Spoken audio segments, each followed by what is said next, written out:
Ito ang DXDR 981 sa Dipolog, numero 1. Tatak RMN.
Sa makadaghang higayon, taliwala sa pagka makagagahom sa atong langit ng Amahan sa langit.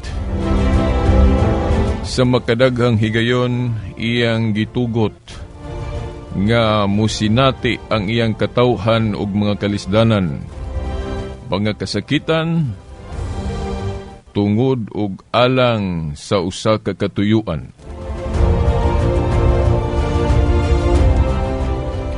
Sa ngalan sa Amahan, sa Anak, sa Espiritu Santo. Amen. Sa gihapon ng tulumanon nga giuluhan, ang kahayag sa pagtuong Katoliko, niya na usab sa inyong kahanginan. Magauban gihapon ninyo ang inyong igsuon, ang inyong sulugoon sa maong tulumanon, Silbert Dunduyano Sr. alias Veritas.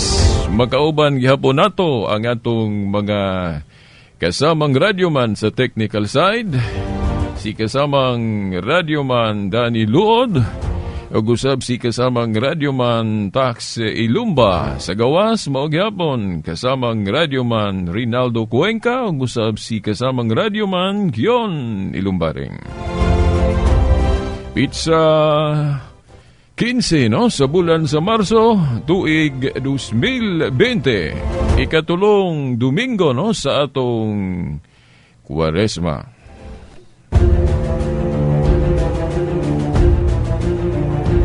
Maayong adlaw sa Ginoo sa gihapon kanatong tanan. Okay, sa pagsugod ato dayong gipahinumdum kaninyo nga sa makadaghang higayon ang Dios sa langit nagatugot nga kita musinati og mga kalisdanan, mga kasakitan, ug kana adunay katuyuan. Dili gyud na mahitabo nga walay katuyuan. Pero atong timan-an lang nga kana mga kalisdanan, mga kalisod, nagsugod-sugod na atong timan-an, human sa pagkahulog sa atong unang ginikanan, Adan ug Eva. Buot ipasabot, tungod sa sala. Tungod sa sala, nagtugot na ang Ginoo dayon. Human ni atong sala, no? Human makasala ang tao, nagtugot na dayon ng Diyos sa maong mga kasinatian. No, kung mubasa ta diha sa mga unang pulong, mga nahisulat sa atong Sagrada Skriptura kun Biblia, human makasa ang atong unang ginikanan, nahulog dayon ang tao. O sa pagkahulog, gi-announce, gipadayag dayon sa Ginoo ang sangputanan. Nga ang tao mo sinati na og mga kasakitan. Og kining atong dakong suliran karon no sa atong kalibutan, usa na ni. Usa na ni. O timan-an nga kining sa ni atong hinganlan no, coronavirus. Gani kung dili ta kahibalo og wa tay insakto nga foundation sa atong pagtuo sa Dios, insakto nga foundation sa atong pagkakristohanon, mura og madala ta ng argumento usab sa atong mga igsuon nga nahimong atiyo kung dili mo tuo og Dios. Di ba? Usa sa ilang gamiton nga argumento kanang mga katalagman, mga sakit, mga pandemic na galitawag ani no?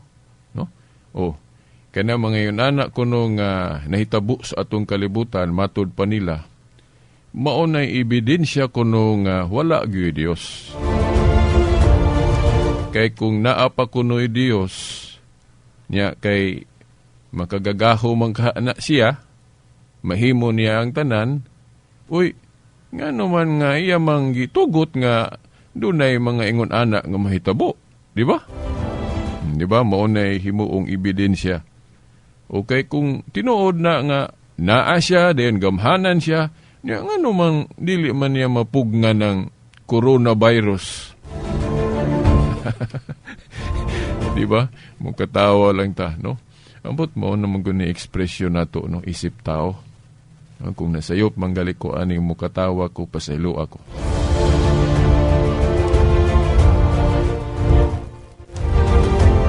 Okay, mao gyud na, no? Unsaon man kung pagtuo anang tinuod gyud nang naay Dios nga unsa man ni coronavirus naaman lagi ni kung tinuod nga naay Dios gamhanan siya nganong naaman na. Now, kita pod isip Kristohanon, lahi pod atong refleksyon.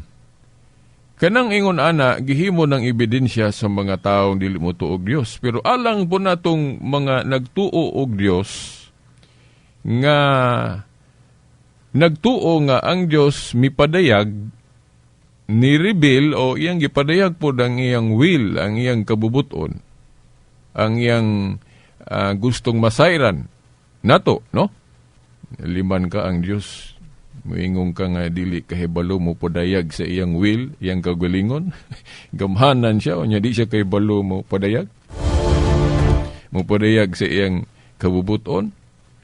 Kung nahimo niya ang kalibutan nga pagkahastilang milagro, para nato, milagro man yun sagoy tao makagama og kalibutan, kanang adlaw, kanang buwan, kanang hanay, muhan ay raboning universe nga ang mga planetas wala magbangga nga mutuyok ra gyud sa iyang kaugalingong orbit na puno sa hanay ang universo niya mao lagi niya mutungha ra nag-iya walay Dios nga gabuhat anang makagagahom sa tanan. Impossible kay na sa mayong pangisip. Mao na nga kanang Dios mahimo gyud niya ang tanan. Klaro, clarix kay na. Pero sa pangutanan lagi, ngano man lagi ning wa man niya mapugni ning mga kasakitan, mga kalisod. Kining coronavirus. Ang tinuod mga igsuon pahinumdom, no? Mahimo sa Dios na, ngano kung di na niya mahimo. Pero ang pangutana, iya ba nang himuon? Okay, dili man puta ka buot sa Dios kung dili po na niya himuon karon, di ba? Kay ang Dios iyang pagbuot kung mohimo siyag milagro o dili, di ba? So kung moingon ta nga Dios kung tinuod kang naa ka diha, pag milagro kay Dios man ka siya, amora na po gidiktahan na to ang Diyos, ana. Mahimo man na itong diktahan ang Diyos, unya musugot siya sa atong gidikta, parehas atong kasalskana, no?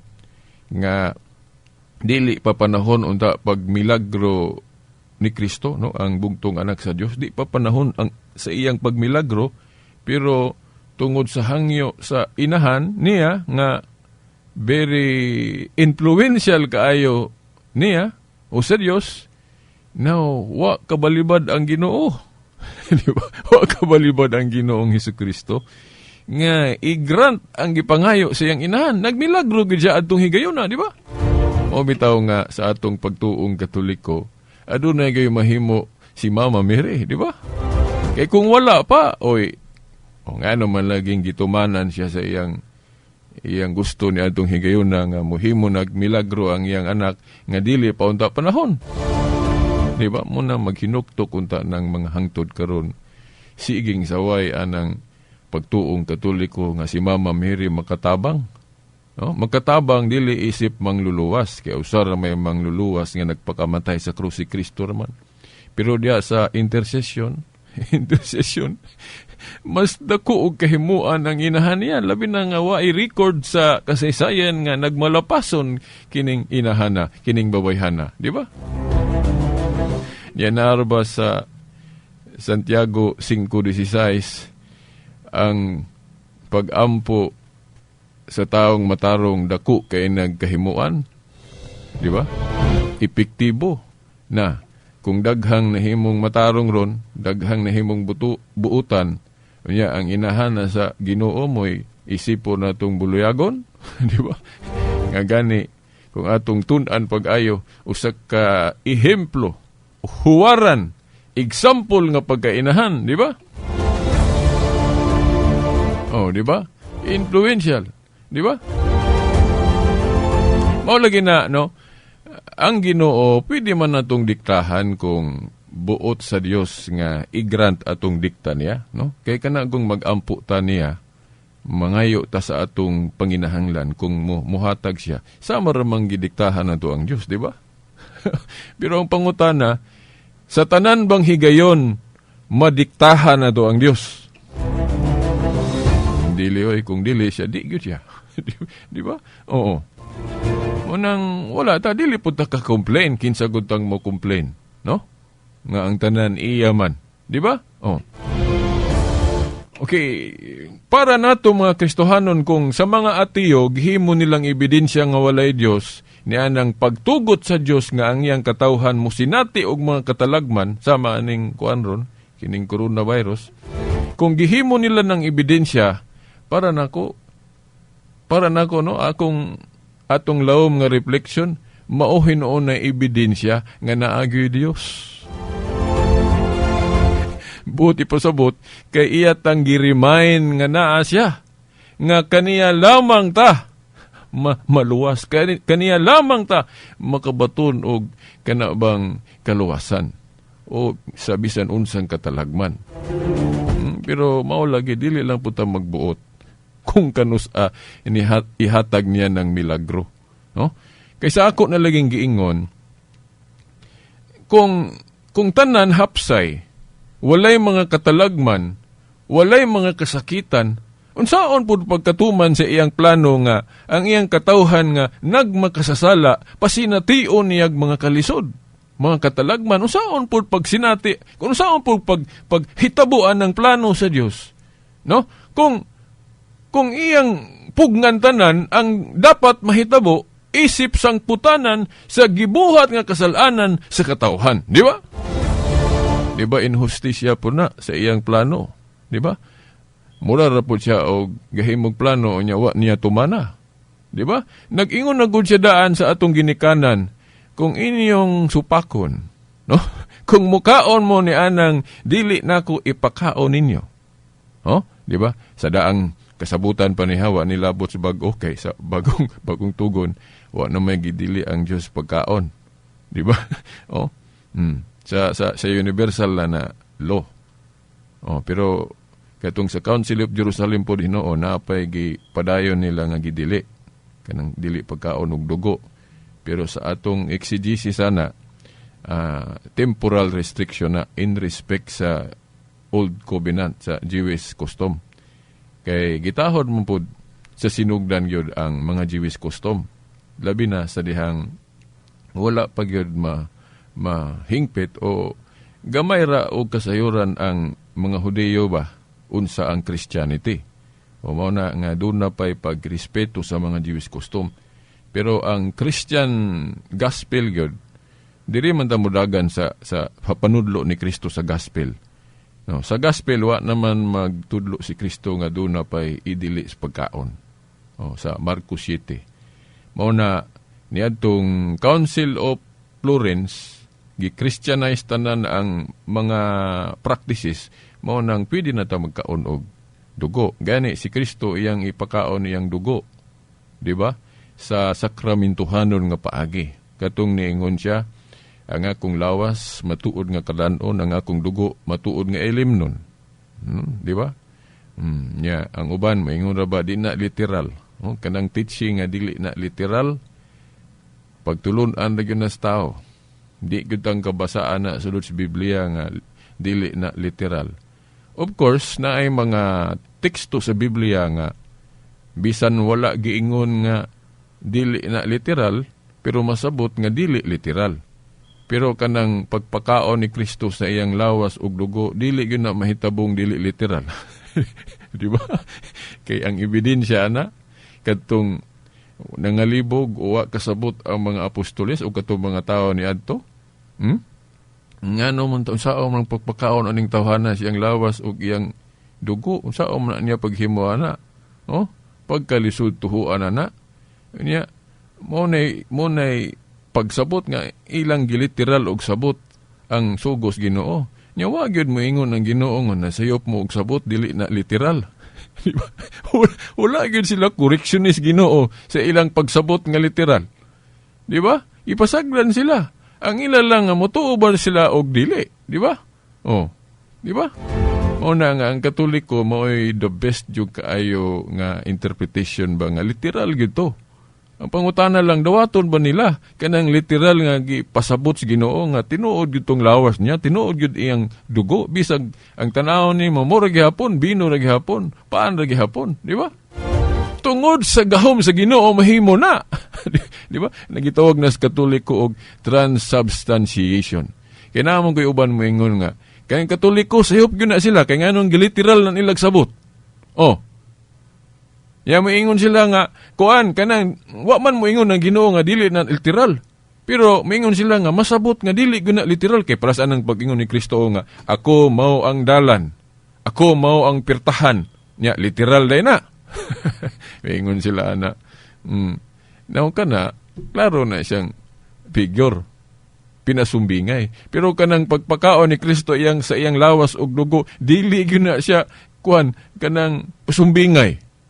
Ano man, kung ayuho na to nagtuon, labi na kung mo research ta sa kanang mga early fathers, kanang bang mga sinulat sa mga early Christians, literal yun ang ilang pagsabot ana, gani, usa ka heresy, usa ka pagsimang sa pagtuo, kung dili ni mo ilhon nga literal na.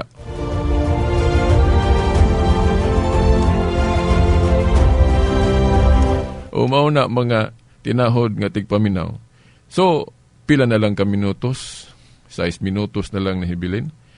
Now, kanang mga katalagman sa maaning atong gisinati ron coronavirus, mauhin noon ni ebidensya nga ang Diyos naa.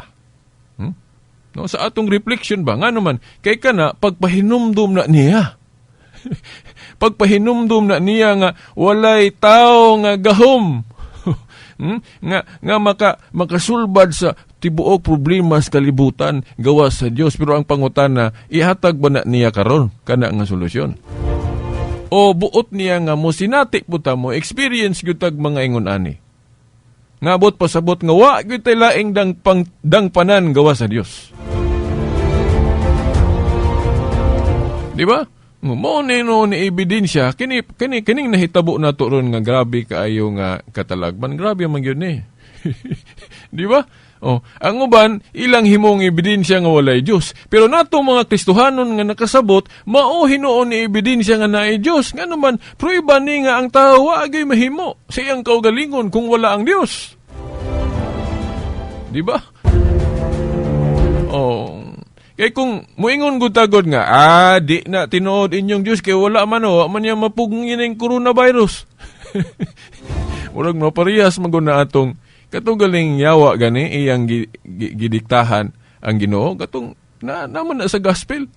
Di ba? Iyang gitintal ang Ginoo nga kung tinuod kang anak sa Dios, sige ambak anang pangpang kay giingon man ka nga ang anak sa Dios dili maunsa. Kung mahagbong kay pagasap nayon sa Dios. Di maunsa.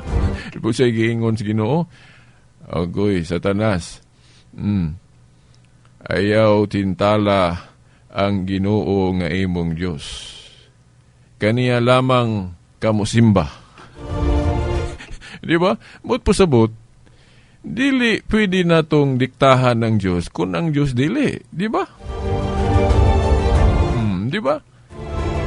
So mao na, parehas rapor na karon. Dili ta pwede mingon nga kung tinuod kang Dios diya, sige pugni ko nun santaa ko nun ng coronavirus.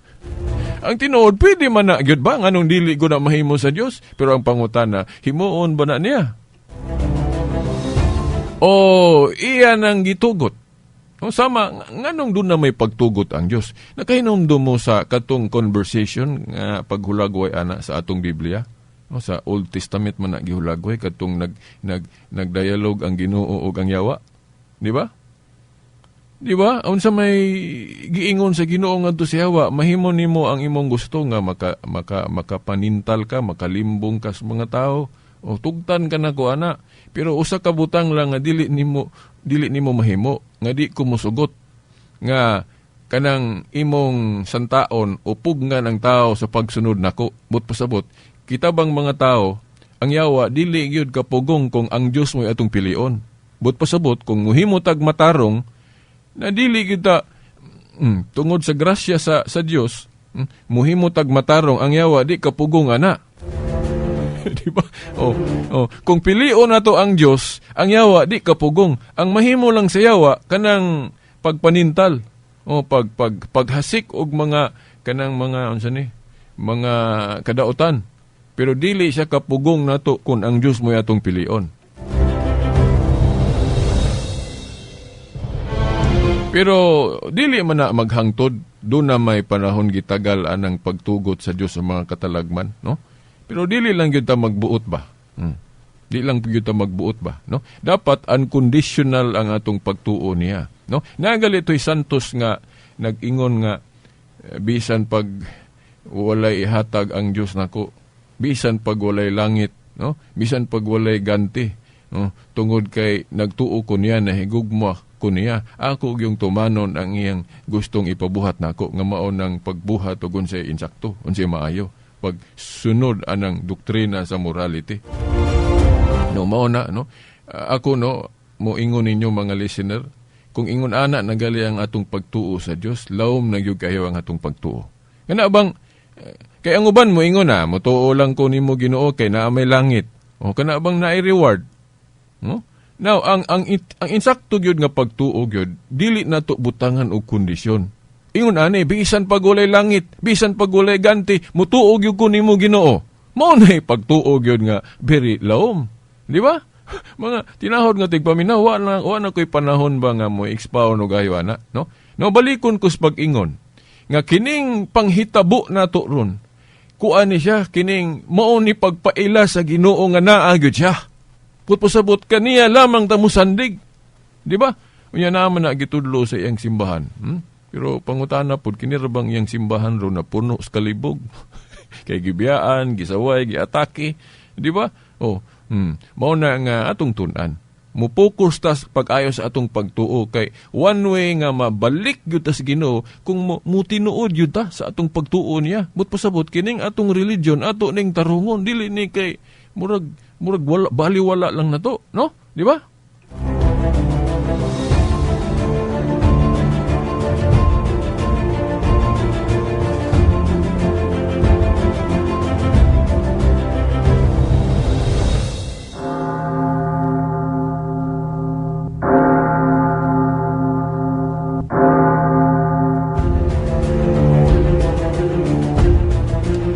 Giwa naman tayo igong panahon.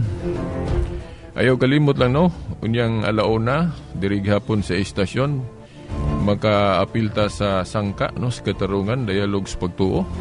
O gusab sa tulumanon sa Catholic Faith Defenders karong alas 8 gabi, no? Sa lanog sa kamatuuran. Okay, sa ngalan na lang sa atong mahal nga inahan, Mother Mary, mga kadagkuan sa atong simbahan, ng atong obispo, mga kaparian, hangtod sunod Domingo pohon, samang oras ug istasyon. Sa ngalan sa Amahan, sa Anak, sa Espiritu Santo. Amen. Why?